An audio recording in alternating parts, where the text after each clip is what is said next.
Hello, welcome. This will be kind of like a, just to let you know, also like an explorative format, because we want to talk about an idea that has been floating around for some while now, but it's still kind of like not, you know, written into stone in any way. So this is also like thought as an initial meeting and conversation of an idea around a school. This is also a title Nóra came up with, and one of the ideas actually with different parties and entities, and really kind of an open also like network meeting now, where it started was also a discussion with Ramon Amaro, who unfortunately cannot be here, but who is from the New Institute in Rotterdam, then also with Nóra and other people, and myself. So I'm from the University of Applied Arts in Vienna, and I brought a couple of people from the university also with us, Mikkel, Denise and Sophie. And then also other people I joined the conversation with, like Nelly, Michelle from the Technical University in Dresden, who are also doing a seminar, Nóra, of course, from the Transmediale, and Johannes Bruder from the Critical Media Lab, also in Basel. But again, this should be like maybe an idea for a network that is hopefully growing. Because one of the ideas was also how to think about, you know, a school that could promote these ideas of knowledge tools, and also like on a more methodological basis, I would say, because there's so many projects, you know, around how the future of teaching might look like within academia, but also what the, you know, the space of university should be like in the next maybe 5 to 10 years, right? Also thinking about, well, a lot of things and the pressure that is on the universities now and that we will face. And on the other hand, like all these tools that we're using anyway in terms of, you know, you've heard about maybe open syllabi, how to develop curricula collaboratively, right? Johannes has a project on collaborative annotation tools, how to think about this kind of like learning and teaching environments in more kind of like a collective form. I know that still sounds vague, but we have some inputs in a sense how to develop this. And hopefully also Nóra can then talk about how the Transmediale might be also maybe an interface to some of these projects.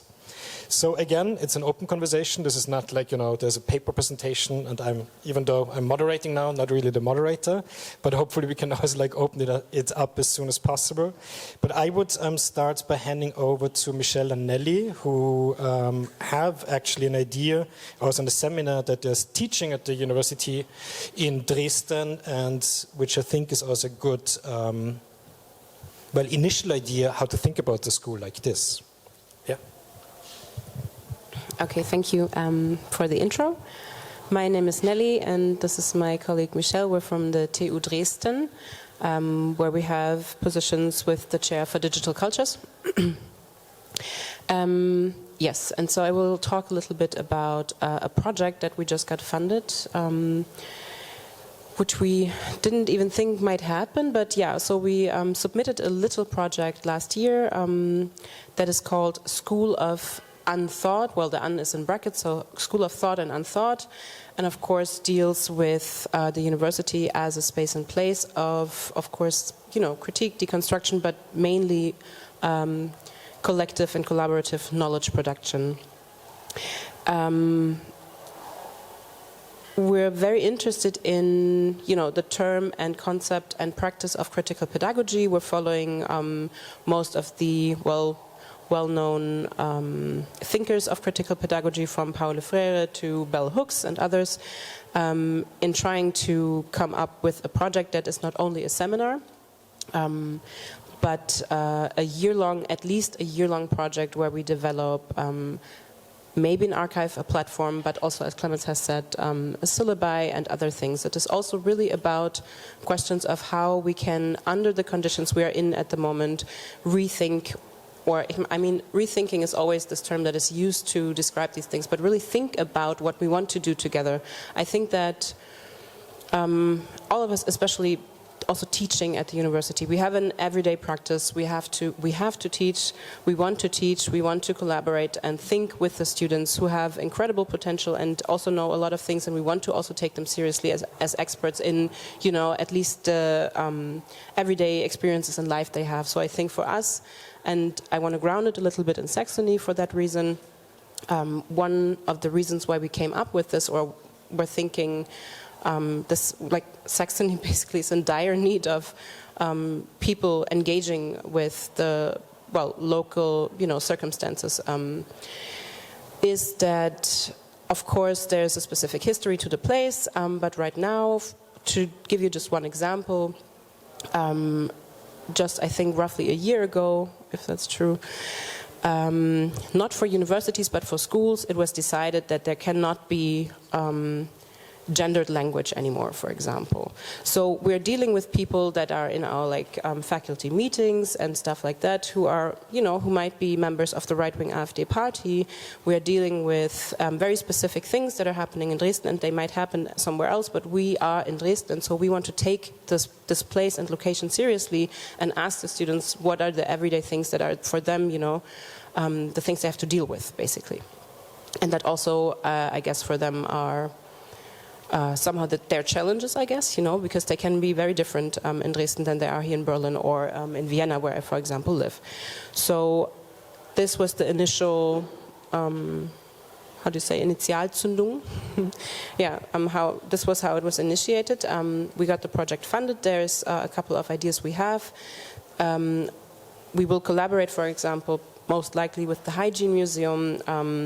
We want to take local players seriously as well. And I think come up really with, and this is also why I think this is a good, connection here. And what we can offer as well is, first of all, a little bit of money, but to really come up with ideas and, a thinking around all the tools that we need to collaborate in different ways, and rethink these everyday practices and structures and needs of for teaching and of being at the university. So I think, I don't know, maybe you want to add? Yep, two sentences. I think Nelly already described, we were thinking about these different levels, and the first one that is happening now is the seminar level, where we want to engage with critical pedagogy and really think about what is a classroom in the first place. And this is on the level of the kinds of questions you ask, how you engage students.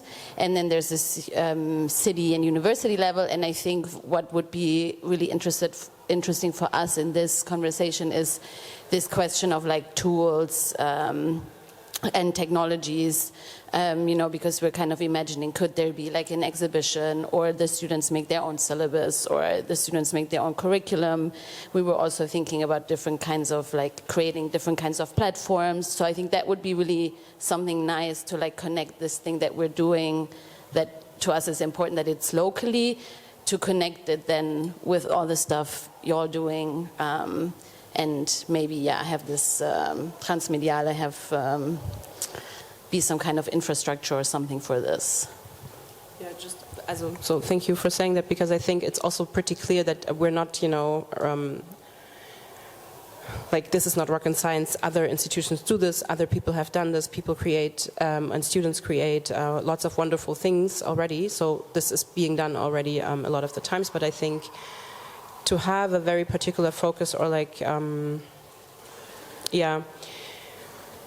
do you say, to have a particular focus on how we engage with the specific places that we are in and what that means, I think is a really important point for us in this respect, but also I think could be kind of a guiding principle for us to come together, because if we already, for example, have a group, have a practice, so on and so forth, and then kind of come to the transmediale meet with other groups who also already work on this, but have a shared umbrella or something, I think this could be the special, that what makes it special, or that what makes it particularly productive in that sense. So yeah, of course there's much more to say, but I think we will just hand over for now and then can maybe talk about. Just to make the link, I guess. So one of the things that we thought about is important. So these are these two things, right? On one side, of course, this has been done. A lot of these things have been done, but it's not kind of really shared as a resource, right? There also all these tools have been developed, but it's not kind of rolled out, kind of in a more collective way, I would say.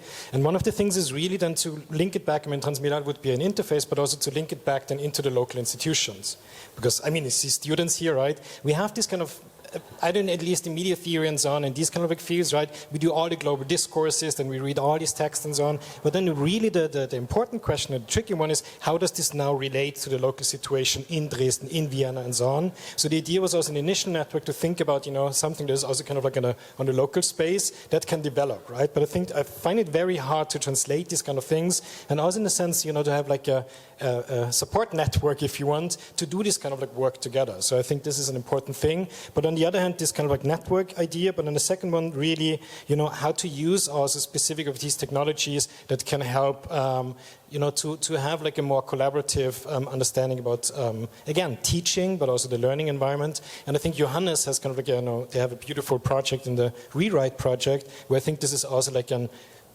idea that's kind of like would link up to this. I guess this would. Yes, thanks, Clemens.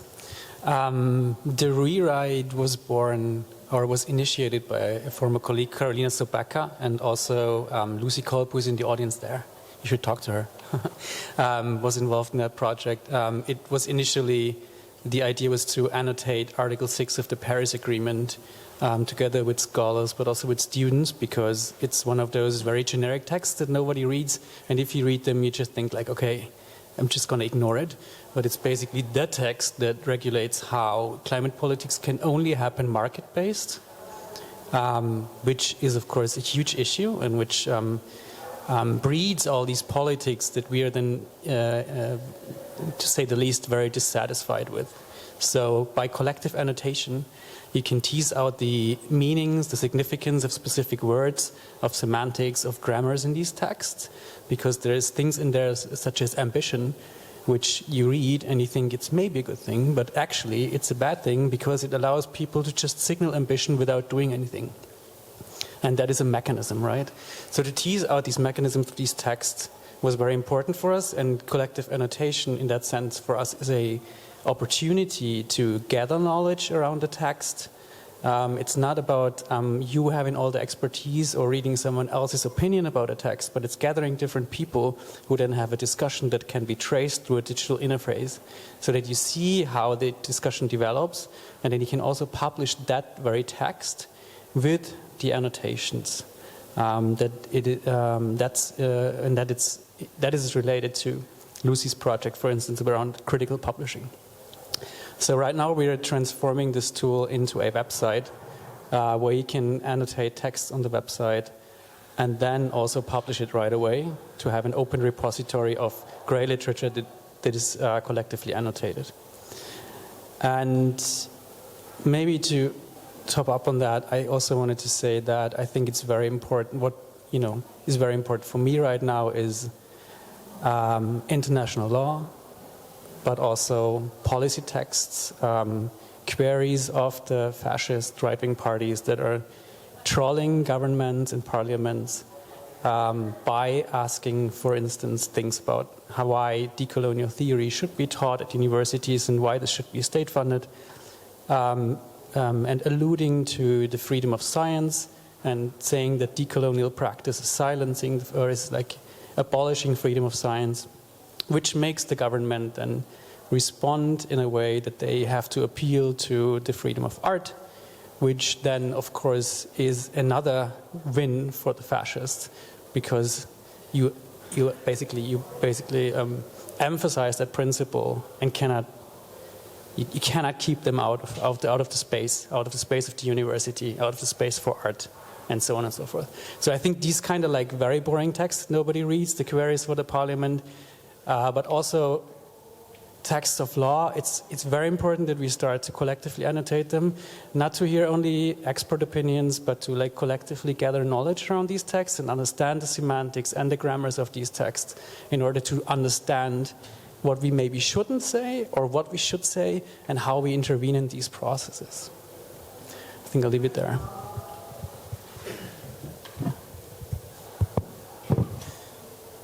And I guess, one of the things is, again, like you mentioned, there's this framework, and I think you're kind of like publishing a website, and kind of like it can also be used by, of course, others, right? But there's so many things, like a very, simple Zotero group, right? These kind of things. But we have, you know, also like, can come back to this, but also like things like sandpoints, right? That some of you might know from the project of Pirate Care. So these are also the things how to build about this open syllabi, how to kind of like produce these. So what I'm saying is also that it doesn't, of course, a lot of things like start at academic, maybe institutions, but those are also some of the institutions we still have, right? In terms of, or in light of, you know, growing fascism all around. But the other thing is to really concentrate also what I would call these para-academic spaces, right? That it doesn't have to be especially like the academic one, and not teaching only within the university, but beyond it. And I think a festival, you know, like Transmediale has a, I think also a long tradition about this. And as far as understood Nóra, actually in the next edition, maybe next year, as far as you can say more about this, the idea of the school, but also these kind of like, you know, maybe open spaces of learning and learning environments will be pretty central for the festival. Am I right? That's a lovely way to put me on the spot there. As I was like half spacing out. Yeah, I think this has always been kind of like a part of like the transmediale approach anyway. Is very much kind of like bringing practice into conversation with theory, and also has been like a huge space for kind of like new media philosophy and things like that as well. So also, just FYI, I'm also like an academic. That is actually my background. I work in the computer science department in the University of Limerick, where I teach like interaction design and also digital art. So I do also have like concerns in pedagogy, and also kind of always thinking through kind of questions of like peer learning, also rethinking kind of like the context of the classroom, for example, as well. I've done a lot of like my own in the context of like, I mean, in the university in Ireland, for example, is always very like frontal. It's always very, it's not, I work in a computer science department. I don't work in an art college. So it's not like you have like studio spaces or anything like this. So it's much more classic in terms of like the ways in which people will deliver lectures. And that's something that I've always tried to kind of like change within the framework that I've been given. So like, for example, I've changed like a 2-hour lecture into a 4-hour lecture, and then turning it into a space of kind of like group learning, peer learning, practice-led, and also kind of theory-led as well, all within the context of one kind of like session, one learning session. And then in terms of the festival, I've been thinking a lot about having kind of like started here in 2021, that there, for me, kind of like my personal inquiry or my personal artistic direction has been very much about kind of looking at how a canon of media art has been established, and been kind of concerned about what has been removed or what has been left out or what has been not accounted for within this canon. And I think that's been kind of like a large part of like the stuff that I've been trying to do here at the festival with the team and also with the participants as well, is to kind of make a more kind of like plural understanding of like what media practices are and what potentially that they could be. And so I've been following this line of inquiry, as many of you maybe who have attended over like the last 4 years have also been following as well, trying to make space for kind of anti-colonial perspectives, and also trying to make space for media practices that don't necessarily always look and feel like media practices, like big projectors, screensaver art, lol, sorry, gonna always have a little dig at the screensaver art. So I think that like for me now, I've been like really thinking through kind of like four very core inquiries into what I see as kind of a large part of like what is kind of like some of the challenges that I see in terms of like overcoming maybe our limitations or constraints about what we understand to be media art practices and how they are situated within the world. And so we started with like refusal, and last year we did 2 editions of this, and then last year we looked at scale, and then this year that we look at content. And the idea of to this is to build kind of like a vocabulary for, or to try. Sorry, so I'm not sure if it's successful, and also that's not my concern either. So my concern is to attempt something. But to build kind of like a vocabulary, to build a space of learning, to build a space of critical awareness. I think awareness is a really like important facet in terms of like what we try to do in the festival, and to look at kind of like how so much of like technology is situated in the wider world, and how this kind of affects how we relate to one another, and how we relate kind of our understanding of the world to one another as well. So while it is also situated in kind of like pedagogy, it's also situated in kind of like a concern for real life understanding of one another and real life learning by one another as well. And next year the aim was really to turn the festival into a bottom-up space of action that is basically encompassing and reflecting on the 4 years of learning or awareness building that we have done since 2021 up until this evening, I guess, yes. So, and the idea is to look at kind of, I mean, the idea behind kind of like the bigger idea behind it is like the idea of like anti-colonial technology, but also of new tactics for the left. So this idea, I think I feel very strongly about kind of like how much of our spaces of discourse have been so fractured by fascism, by right-wing ideologies, from misinformation, disinformation, and I genuinely have like a deep concern in terms of kind of like the media landscapes that we actually have, and the media landscapes that we're actually active on as well. And this is that's my personal concern in a really big way. And so for me, that has been kind of like the core inquiry of like this year's festival in particular. And next year is to make a space for people to be actively involved in new actions, in situated practices, in thinking through what does it mean to bring a community that's based in Berlin and a community that is coming from outside of Berlin, from different locations, and to try and figure out like what is kind of action-based learning, what are new tactics of learning, how can we respond to the challenges that we're actually facing into, which are not just challenges of pedagogy and learning, but real world challenges of like society and life. Yeah, sorry, that was a bit much. No, very good, but I mean, again, you know, this also in the sense about action-based learning, as you mentioned this, right? I mean, that would be like something, I guess, that we're also trying to build up in Vienna right now, but also in other, you know, all these, you representing networks, there are a lot of networks that I see also behind the people, so I find it kind of like interesting to use a school format, to use something which is more like active in a sense to, you know, connect these kind of like networks. I don't know if there's something, you know, I mean, I'm looking at Denise and Sophie, but also Mikkel in a sense, there's something you want to add, because there's like a lot also, you know, beyond the kind of like academic institutions that we might represent, but I think there's a lot of things also to discuss here, right?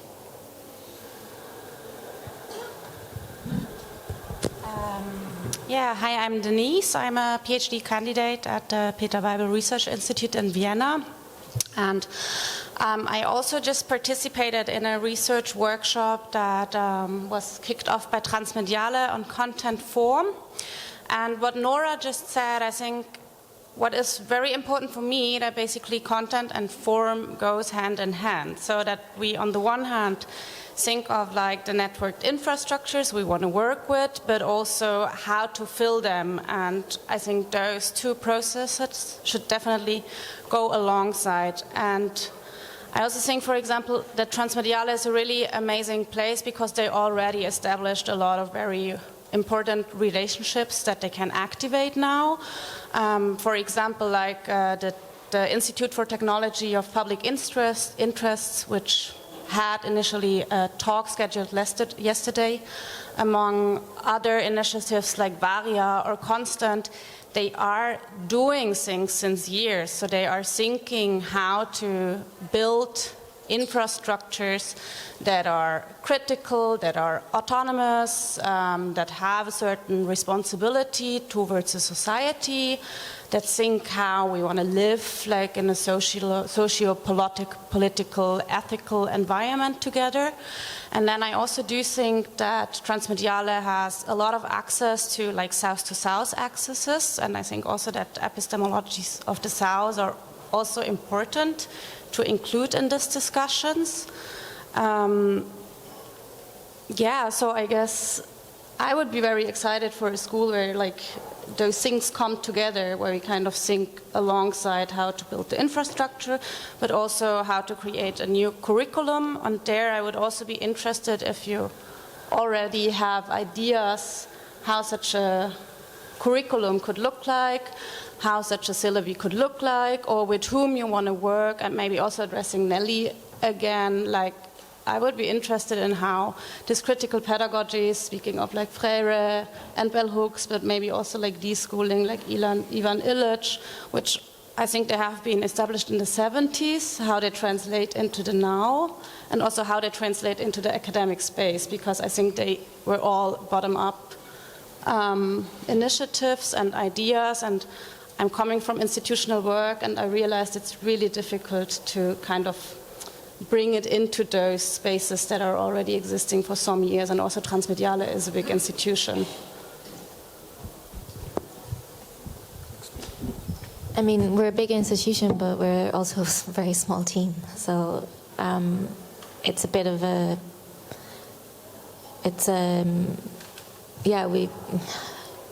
I mean, we have a big brand, but it has been challenging, I think, the last few weeks for us. We realize how small a team actually that we actually are.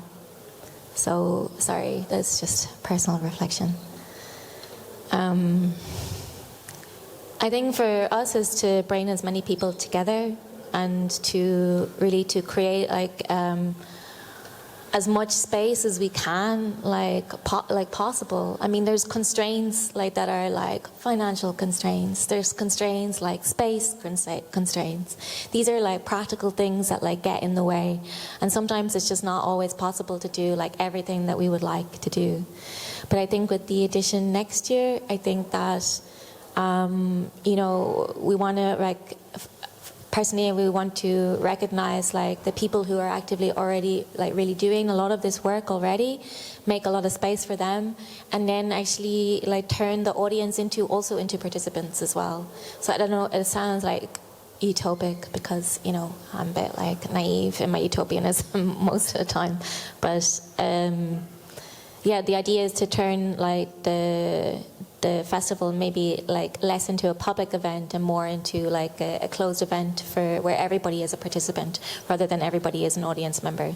So I think that's kind of like the one change that we will make, especially for next year. And I think that's the reason why it would be exciting to start the school then, because I think that's kind of like a large part of like the shared ethos that we kind of have within so many of us, is to kind of like understand that like there's so much within our own capacity. There's so much things that we can actually do. There's so much things that we can actually build together. And I think that's the important kind of message to communicate in some ways. Yeah, it fits maybe quite well. I forgot to say it earlier, but on the point maybe of bringing things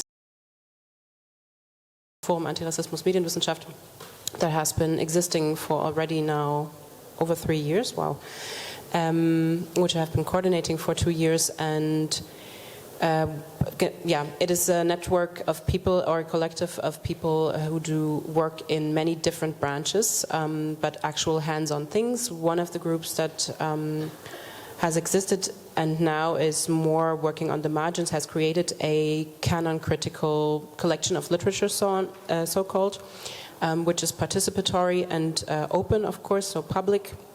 And I'm just saying this to kind of demonstrate that there's a lot there already, and that that the idea kind of is exactly as Nóra was just saying, to bring these things together and to also maybe, you know, rethink a little bit what this participatory modes can be.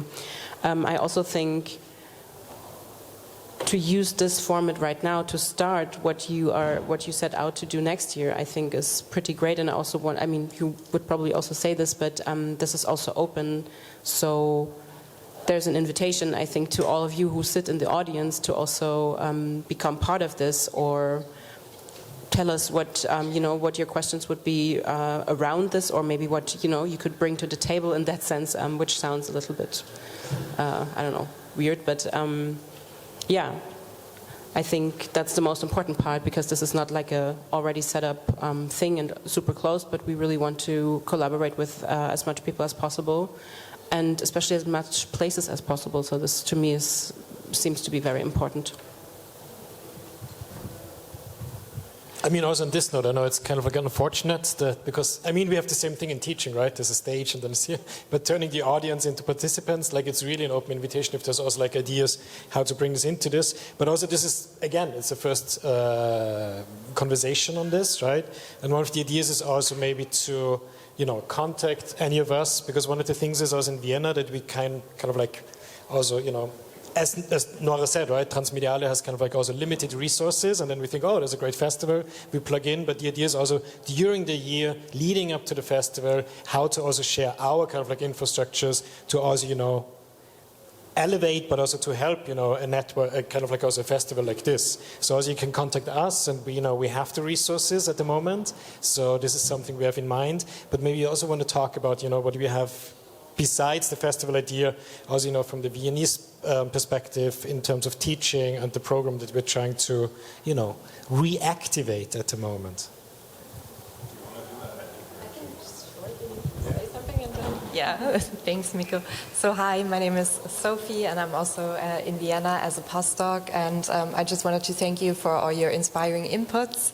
I am not too much in the theory of critical pedagogy, to be honest, but I can maybe draw a bit on my own teaching that I've been doing for these past few years, which was, for example, started more or less in the midst of the pandemic, where we all had to then shift to online teaching, of course, and that worked well in the field of media theory, I think, because I've mostly been researching and teaching on internet memes. And when we moved online, so to say, then I started to teach on Discord. And in order to engage the students of the class really strongly, of course, they were sharing a lot of memes in the different channels and also created a lot of them. And that really fostered a kind of engagement that even stands until today. So, of course, maybe there are better platforms, more suited platforms for that, but kind of really getting people like sort of, you know, coming from a perspective where they're kind of used to online discourse over memes or over these kinds of online customs can really foster a lot of engagement in my experience. So that is perhaps something that could also work really well with different institutions, and of course in the context of transmediale. And yeah, but of course there will be then another question that I'm pretty sure Mikkel is gonna pose next, right? But maybe I'll just hand over to you.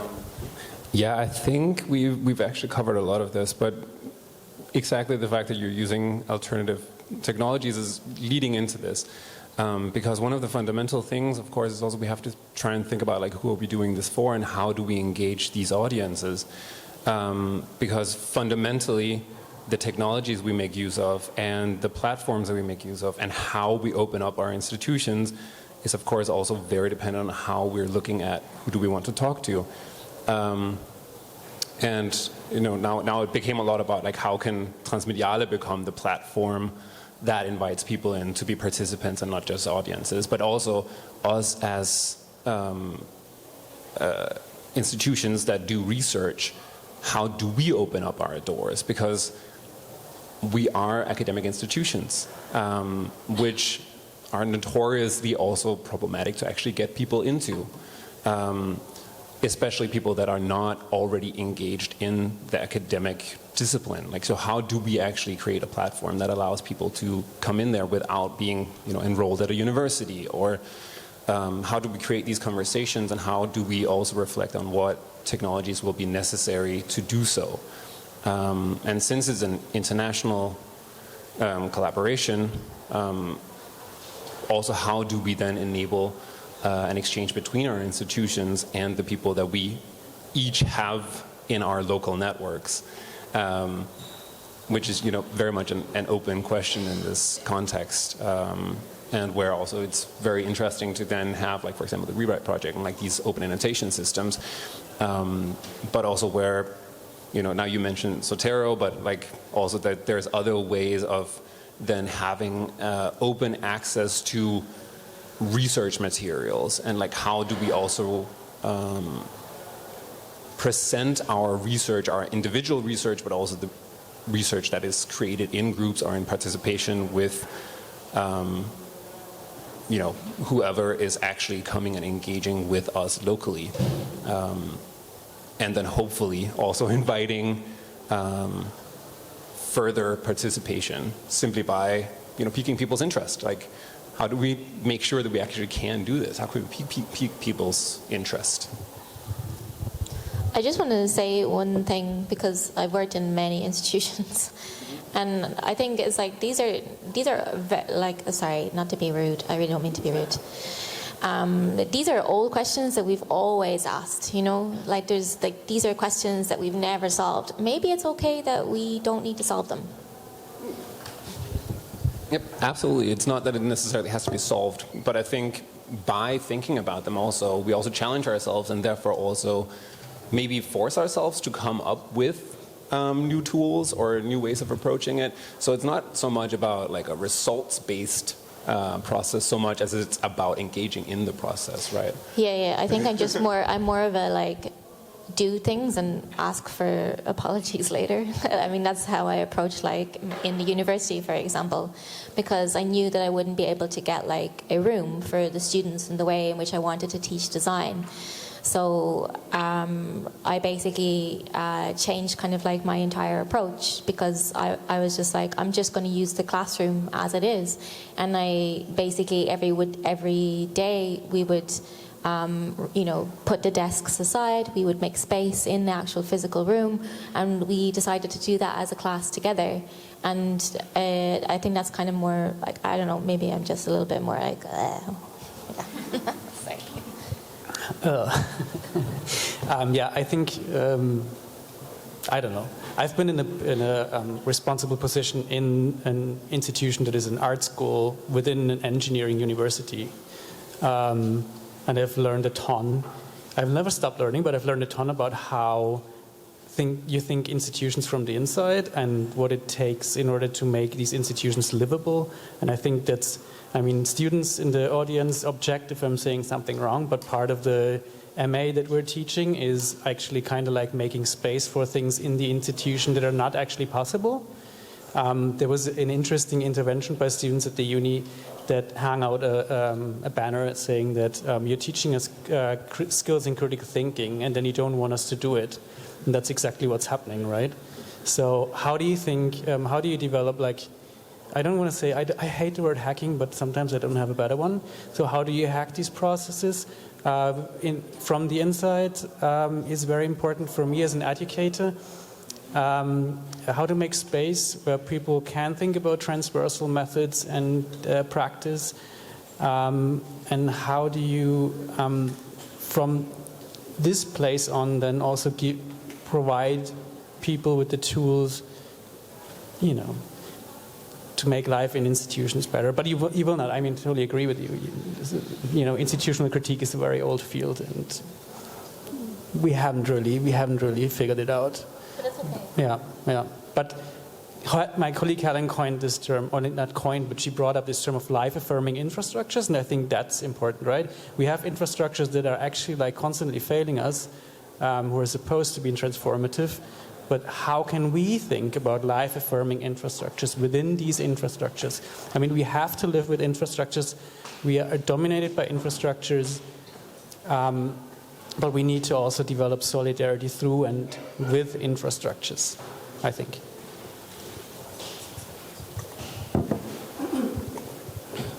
To just shortly jump off of that, I think, so two things. Also after, last night's conversation on censorship and everything, and it was a funny moment when Margarita Stumo said, I really have come to love the institutions and, of liberal democracy, so to speak. And I think, this whole point of institutional critique, of course, we have been doing that for a while, and I have been talking to at least 10 people since yesterday probably about this, but critiquing stuff is somehow the easy part. but I think we're really at a moment where we realize that we have to hold the spaces and we need the spaces, and that there is a lot of capacities and tools and rules and things that we can use in our favor. I think one of the reasons that this is really hard to do is that we often are quite isolated in the things that we try to do, which of course is just an effect or a result of, you know, how neoliberal all of our institutions have become, including our universities. So we all, you know, apply for the same funding, and then we have to do our projects, and we try to make our own university better. But of course, this needs to be a joint endeavor. So I think this is really what this is also about, and I also think we have to think about these things in that kind of way. That's the approach. The approach is we need to occupy more of these things to get more funding, to get more spaces, to, you know, to be more. We need to be many, we need to be more. So I think that's also part of this kind of, yeah, institutional critique is still good. We need it, of course, but we need to kind of change stuff. And I don't think, again, abolishing all the institutions is really like a right-wing talking point. It's like, you know, and I'm like, yes, I want to abolish a lot of things, of course, but I mean, we need the spaces, right? So I think that's more the approach. So just to... Yeah, I might want to add something, since I also worked in this institution, and I have a bit of this both perspectives, where I kind of once was an artist or a practitioner within an institution and then became a staff member. But in general, I also have I also come to the terms that there have been done a lot of very interesting projects already where we also can learn from. For example, I mean, we're sitting here at HKW, and HKW, they did, like, I think 2019 till 21, this like really great curriculum, the Alphabet of School, which I think it became very, very important in the terms that they created a new glossary where they kind of really looked into terms like instituting, caring, healing. I mean, there were many more, which became very, very important for the institutional landscape, but also for practitioners like all over the world, to kind of apply those notions that were actually collectively created and made, and not only from within the institution, but I think HKW always had this practice where they would invite like a very diverse audience and practitioners to come in. So they, for example, also created like this readers. They had like this kind of workshopy 1 week school format, so probably they also had the resources to do so, but I think there are very good examples, and especially coming from a background from more like visual arts, there has been this kind of educational term where the institution really opened up and shared their resources as well. And I think that's also the way how to go forward. And also, I mean, now working within a university, I do think that we who are in this kind of more privileged position to work probably within this kind of safe spaces, that it's really, really important to open up and share the resources, but also to bring other people in. And I don't think it's so much about visibility, it's much more to come together actually and create together. I mean, also on this note, I guess there are a lot of, I mean, I see, you know, other institutions, at least students, so I don't know, kind of like, you know, we want to open this up anyway. I just find one thing paradoxical also, so please just like, you know, give me a hand. I can give you the mic, but there's like an interesting thing when you this discussion about participation, right? On the other hand, like also talking about, you know, as an institution in a sense, it's interesting that at least in Austria, the student numbers since the 70s tripled. So it's like, in a sense, you know, and at the same time we feel so that it's such an exclusive space. So it's an interesting thing that on one side it's a success story, and you cannot even do at the moment any application in a sense without writing into it some form of like third mission, right? So how do we get beyond the university? So it's part of the discourse, but at the same time it doesn't feel very inclusive.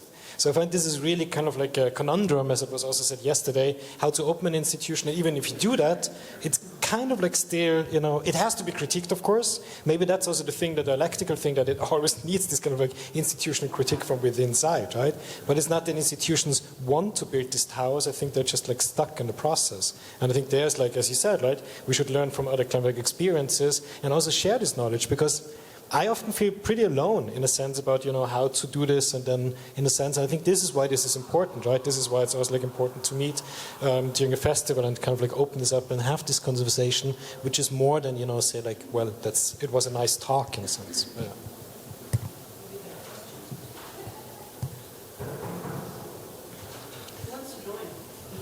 There's still like an empty chair also.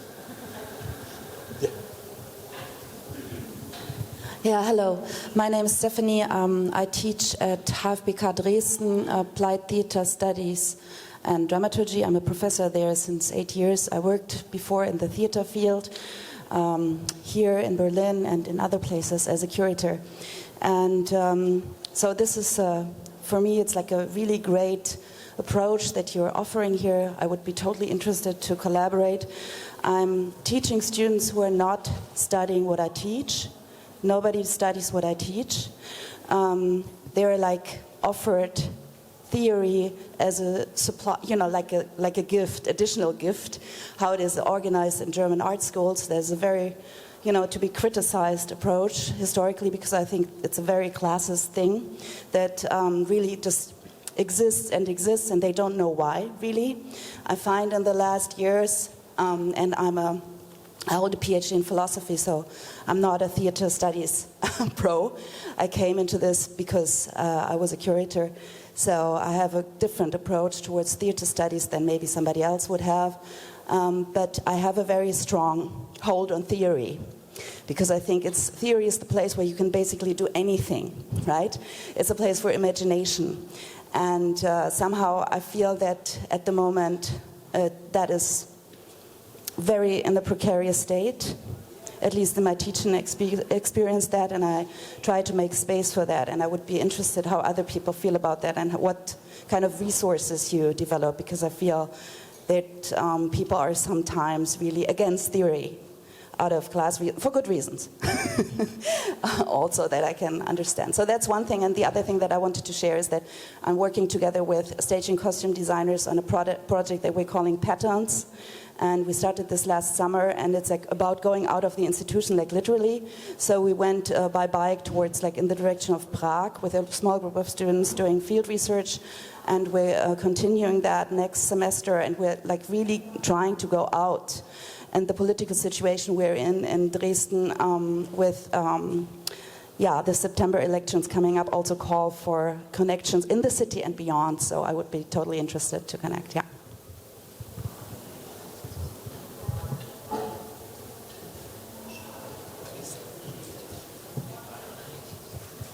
Thank you. Let's talk definitely afterwards. I don't know if I can respond directly to this, but I think two things. First, what Clemens made me think of, this question of access, and you know that like actually you see like, okay, maybe there is more access, like more people get to enter the university.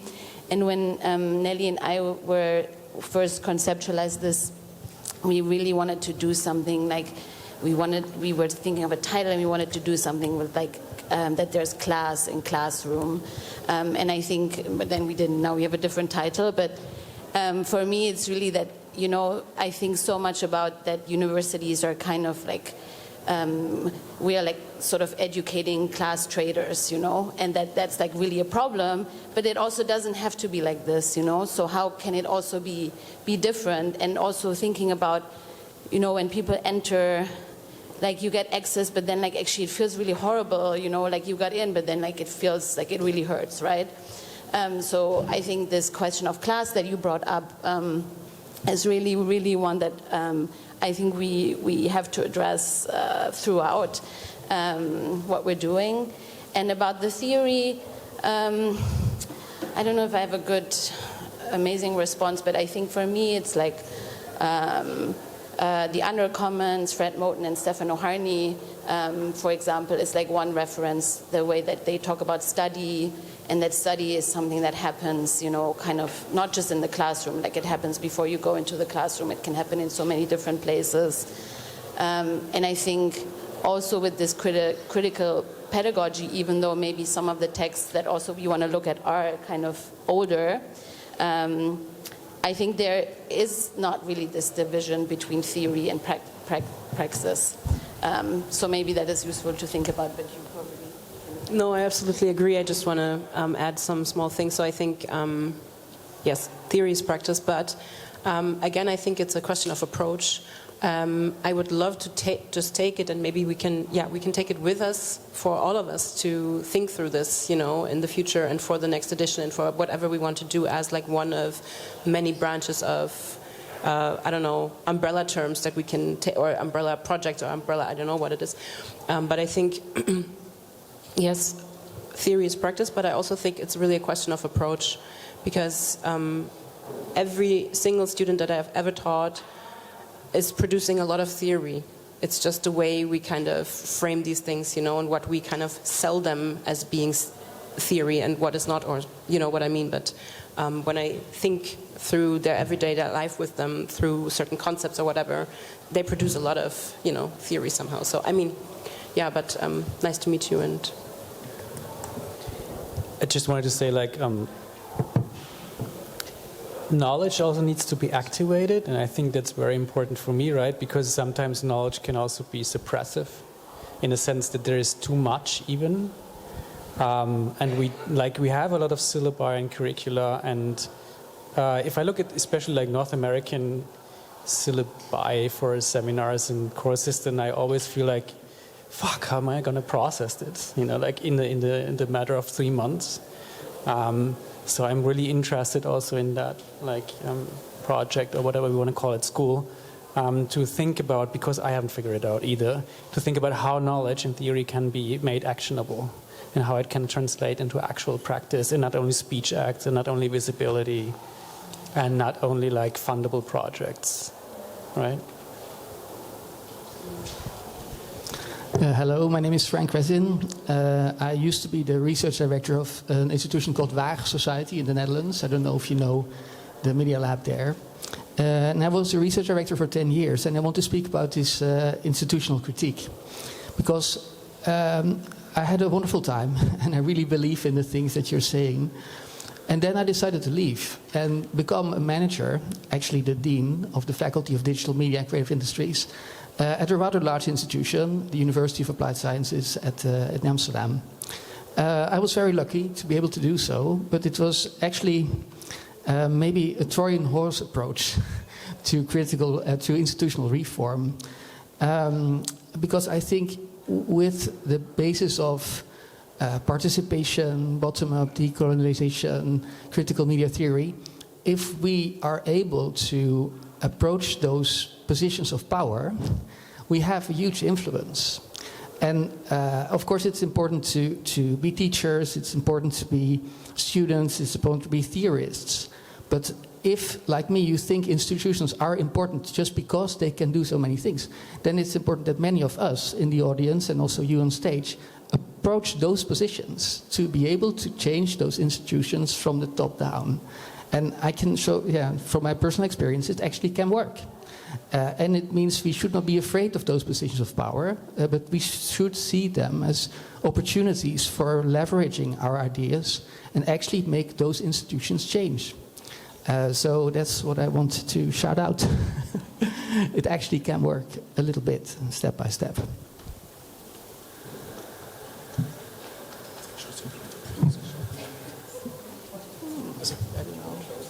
But I think that's actually kind of like for me, that's a beautiful closing in a sense, right? Because it's also it's about the responsibility that we also had in this conversation over the years, right? Because one of the things, we focus a lot, on students and so on, which is important work, but we kind of forget about our own, power positions in a sense, and there's no real kind of discussion about how should we act in these kind of forms, right? And I mean, talking from an art institution, right, which is a bit kind of an exclusive one, at one point there is the question, right, who do we get in, right? Because there is a selection process, right? But is it class? Is it different forms? These kind of discussions are so important, but usually left alone, and it's kind of a gut feeling how to do this, right? And I think this is kind of also a call to arms to make this kind of more serious, because as you said, I guess all of us are, agreeing on this, and we need these institutions, especially in the next years, right? I mean, we saw it in Dresden, but we are facing in Vienna kind of a hard next year in a sense. So, and the Netherlands is also kind of the most beautiful picture at the moment. So I think these kind of things are important also to learn and to share these kind of things and take the responsibility responsibly, I would say. Okay. So on this note, I was told that the 1 hour is over. Again, it's like an initial conversation. If people are interested, actually, please contact us. There will be like an edition, also like a transmediale, of course. But hopefully, this is the idea. Also during the year, that there are things going on in the local networks, in these kind of things, and to think about a school of the future. So thank you for coming, and thank you for sharing, actually.